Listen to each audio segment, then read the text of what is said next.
各位中老年朋友们，大家好，我是张医师。你有没有发现自己或者家人睡觉总爱张嘴，呼噜声震天响，有时候还会突然停顿几秒，然后猛地喘气，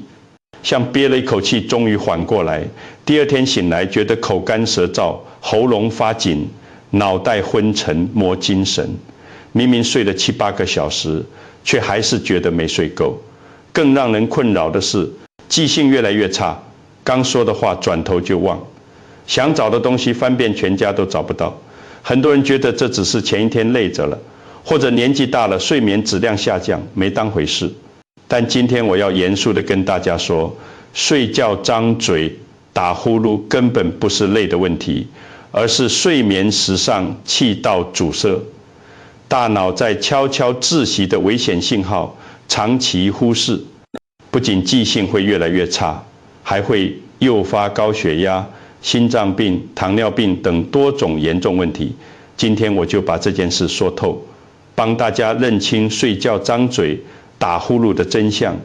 讲透背后的医学原理，分享科学的改善方法，不用吃药打针，在家就能操作，守护大脑健康，远离记性衰退和慢性病的困扰。在进入主题前，如果大家喜欢我们分享的内容，请在评论区输入1或者喜欢，这是对我们持续创作最温暖的支持。也请别忘了按赞、订阅跟分享给有需要的人们。首先我要跟大家讲清楚，为什么睡觉张嘴、打呼噜会和大脑窒息有关。咱们的呼吸道是连接鼻腔、口腔和肺部的通道，睡眠时身体的肌肉会自然放松，包括咽喉部的肌肉。正常情况下，气流能通过鼻腔顺畅进入肺部，不会产生呼噜声。但如果咽喉部的肌肉过度松弛，或者气道本身存在狭窄，比如扁桃体肥大、软腭下垂、舌体后坠等，就会导致气道变窄。气流通过狭窄处时，会引发软组织震动，这就是我们听到的呼噜声。如果气道狭窄严重，甚至会完全堵塞，导致呼吸暂停。这就是医学上所说的睡眠呼吸暂停综合征。呼吸暂停时，空气无法进入肺部，血液中的氧气含量会快速下降，也就是血氧饱和度降低。大脑对氧气非常敏感，一旦缺氧，就会发出紧急信号，让身体猛地喘气。这就是为什么有些打呼噜的人会突然停顿后又大声喘气。这个过程中，大脑其实处于窒息的危险状态，每晚可能会反复发生数十次甚至上百次。虽然自己没有察觉，但对身体的伤害已经在悄悄发生。从现代医学角度来说，大脑是人体的指挥中心，需要持续充足的氧气供应才能正常工作，而负责记忆和认知功能的海马体对氧气尤为敏感。长期夜间缺氧会导致海马体受损，神经细胞活性下降，神经递质分泌紊乱，进而影响记忆力、注意力、思维能力等认知功能，表现为记性越来越差，反应变慢，做事情没有条理。国际知名的医学数据库上有相关研究证实，睡眠呼吸暂停综合征患者的认知衰退风险比睡眠正常的人高出很多，尤其是记忆力下降的速度更快。很多患者早期只是觉得记性差，后来可能发展为轻度认知障碍，甚至增加失智的风险。除了损伤大脑，夜间反复缺氧环会给全身带来连锁伤害。缺氧会刺激身体的应激反应，导致血压突然升高，长期下来会诱发高血压，甚至是难治性高血压。同时，缺氧会加重心脏负担，导致心律不齐、心肌缺血，增加冠心病、心肌梗塞、心力衰竭等心血管疾病的风险，还会影响身体的代谢功能，导致胰岛素敏感性下降，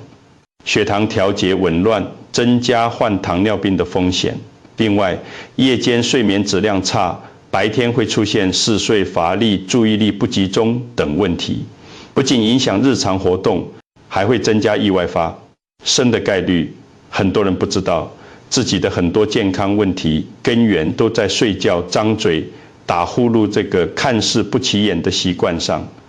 接下来我要跟大家说说哪些人更容易出现睡觉、张嘴、打呼噜的情况。首先是体重超标的人，肥胖会导致颈部脂肪大量堆积，这些脂肪会压迫和缩小气道空间，让气道更容易狭窄堵塞。其次是年龄增长带来的肌肉松弛，随着年纪变大，咽喉部的肌肉会自然松弛，张力下降，睡眠时更容易下垂阻塞气道。还有长期吸烟，饮酒的人吸烟会刺激气道黏膜充血水肿，加重气道狭窄。饮酒会抑制中枢神经系统，让咽喉部肌肉过度松弛，显著增加呼吸暂停的风险。另外，有鼻炎、鼻息肉、扁桃体肥大、鼻中隔偏曲等问题的人，鼻腔或咽喉部的器质性病变会直接导致气道不通畅，迫使身体用嘴呼吸，进而引发打呼噜和呼吸暂停。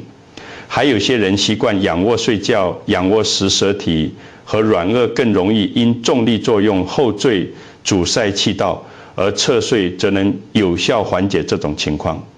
了解了这些原因，大家可以对照看看自己或家人是否属于高危人群，以便更早地采取干预措施。很多人可能会说，自己也打呼噜，但没觉得有什么不适，是不是就不用在意了？其实不然，睡眠呼吸暂停综合征有不同的严重程度，轻度患者可能没有明显的白天嗜睡症状，但夜间缺氧已经在悄悄损伤大脑和心血管系统。等到出现明显的记性差、头晕、高血压等问题时，损伤已经累积到一定程度了。有位朋友就是这样长期睡觉、张嘴、打呼噜，自己没当回事，后来发现记性越来越差，买东西付了钱就忘拿东西，开会记不住重点，还总觉得头晕乏力，去医院检查后才知道是中度睡眠呼吸暂停综合征，夜间血氧饱和度经常低于正常水平。经过一段时间的干预和调整，他的打呼噜症状明显减轻，记性和精神状态也慢慢好转了。所以不管有没有明显不适，只要长期存在睡觉、张嘴、打呼噜的情况，尤其是呼噜声不规律、有停顿，都应该重视起来，及时排查是否存在睡眠呼吸暂停的问题。接下来我就把科学有效的改善方法分享给大家。这些方法结合了耳鼻喉科和睡眠医学的专业知识，简单易操作，在家就能坚持。首先是调整睡眠姿势，这是最直接有效的方法，尽量采用侧卧位睡觉，可以有效避免舌体和软腭因重力后坠阻塞气道，减少打呼噜和呼吸暂停的发生。如果习惯仰卧，可以尝试在睡衣背后缝一个小口袋，里面放一个网球或小软球，这样仰卧时会因为背部的异物感而自然翻身侧卧。坚持一段时间就能养成侧睡的习惯。选择合适的枕头也很重要，枕头的高度要能支撑颈椎，保持颈部的自然生理曲线，既不能太高也不能太低，太高会压迫气道，太低会导致痉，部肌肉紧张都不利于气道通畅。一般来说，枕头的高度以仰卧时能深入一指缝隙为宜，侧睡时能与肩同宽，支撑头部不歪斜。其次是控制体重，对于体重超标的人来说，减重是改善睡眠呼吸暂停的关键。哪怕只是减轻少量体重，也能显著减少颈部脂肪堆积，缓解气道压迫。减重可以通过合理饮食和温和运动相结合的方式。饮食上减少高油、高糖、高热量食物的摄入，多吃蔬菜、水果、全谷物和优质蛋白质。运动上可以选择快走、慢跑、游泳、打太极拳等温和的有氧运动。每周坚持运动3到4次，每次30分钟以上，循序渐进地减轻体重，不仅能改善睡眠，还能降低多种慢性病的风险。第3是改善生活习惯，首先要戒烟限酒，尽量戒烟，避免二手烟暴露，饮酒要适量，尤其是睡前3到4小时内不要饮酒，以免加重肌肉。松弛和呼吸暂停。其次要避免睡前过度劳累和服用镇静类药物。过度劳累会让身体肌肉在睡眠时过度放松，镇静类药物会抑制中枢神经，都可能加重打呼噜和呼吸暂停。睡前可以做一些舒缓的活动，比如听轻音乐、温水泡脚、拉伸等，帮助身体放松，提高睡眠质量。还要保持鼻腔通畅。如果有鼻炎、鼻窦炎等问题，要及时治疗，可以在医生指导下使用药物缓解鼻腔充血水肿，也可以每天用生理盐水清洗鼻腔，清除鼻腔内的分泌物和过敏源，让鼻腔呼吸更顺畅，减少用嘴呼吸的需求。第4是进行口腔肌肉训练。通过针对性的训练，可以增强咽喉部肌肉的张力和收缩能力，减少睡眠时的松弛下垂，从而拓宽气道，缓解打呼噜。第1个训练是鼓塞训练，闭上嘴巴，将空气鼓入口腔两侧，让腮部鼓起，停留2秒后慢慢吐出，重复15到20次，每天做3组。这个训练能增强夹肌和口轮匝肌的力量，帮助保持口腔闭合，减少用嘴呼吸。第2个训练是伸舌卷舌训练，将舌头尽量伸出嘴巴，伸展到最长，停留2秒后收回，然后将舌头卷起，让舌尖尽量触碰上颚，停留2秒后放松，重复15到20次，每天做3组。这个训练能增强舌肌的力量和灵活性，减少舌体后坠的风险。第3个训练是软腭提升训练，像发的音一样，尽量抬高软腭和咽喉部肌肉，感受喉咙上部的收缩。每次发音持续2秒，重复15到20次，每天做3组。这个训练能直接增强软腭的张力，避免其睡眠时下垂阻塞气道。这些口腔肌肉训练简单方便，看电视、散步时都能做，长期坚持就能看到效果。第5是及时就医检查和专业干预。如果通过上述方法调整一段时间后，打呼噜、张嘴呼吸的症状没有改善，或者本身呼噜声非常响亮、不规律，有明显的呼吸暂停，白天嗜睡、记性差、高血压等问题，一定要及时去医院的耳鼻喉科或睡眠中心就诊。医生会通过专业的检查来评估气道情况，还可能会建议进行多导睡眠监测。这个监测会在夜间记录睡眠时的脑电波、眼动、呼吸、心率、血氧饱和度等数据，是诊断睡眠呼吸暂停综合征的金标准。根据检查结果，医生会制定针对性的治疗方案。对于中重度患者，持续气道正压通气治疗是常用的有效方法。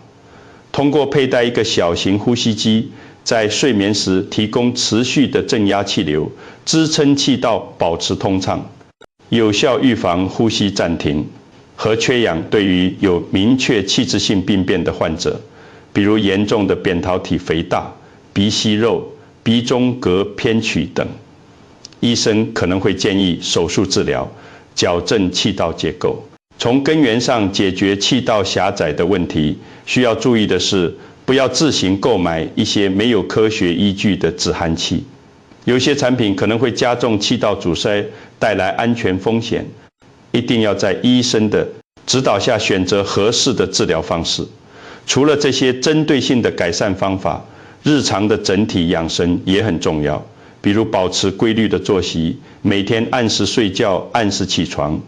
让身体形成稳定的生物钟，提高睡眠质量，避免熬夜。熬夜会让身体处于疲劳状态，加重睡眠时的肌肉松弛，还有保持良好的心态。长期焦虑、压力过大会影响睡眠结构，导致睡眠变浅，肌肉紧张。可以通过听音乐、冥想、与家人朋友沟通等方式缓解压力，让身心都处于放松状态，更有利于改善睡眠。饮食上也要注意，睡前不要吃得太饱，避免辛辣、油腻食物和过咸的食物。这些食物可能会刺激咽喉部黏膜充血，加重气道狭窄。睡前也不要喝太多水，以免夜间频繁起夜，影响睡眠连续性。大家要记住，睡觉张嘴、打呼噜不是小毛病，而是关系到大脑健康、心血管健康的重要信号。它不仅会让记性越来越差，还会悄悄埋下高血压、心脏病等慢性病的隐患。但只要我们及时重视，采取科学的干预方法，就能有效缓解甚至治愈。守护好自己和家人的健康。很多人觉得年纪大了打呼噜是正常现象，不用管。这种想法是错误的。年龄增长带来的肌肉松弛是自然规律，但通过积极的干预和养护，完全可以延缓和改善气道阻塞的情况，避免因忽视而导致严重的健康问题。大脑的可塑性很强，即使已经出现了记性差等认知功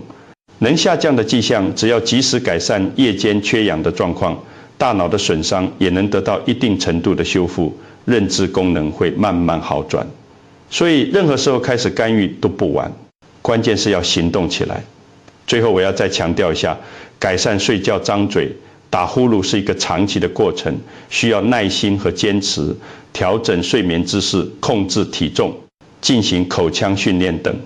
方法都需要长期坚持才能看到明显效果。不要因为做了几天没效果就放弃，同时定期复查也很重要。如果已经确诊睡眠呼吸暂停综合征，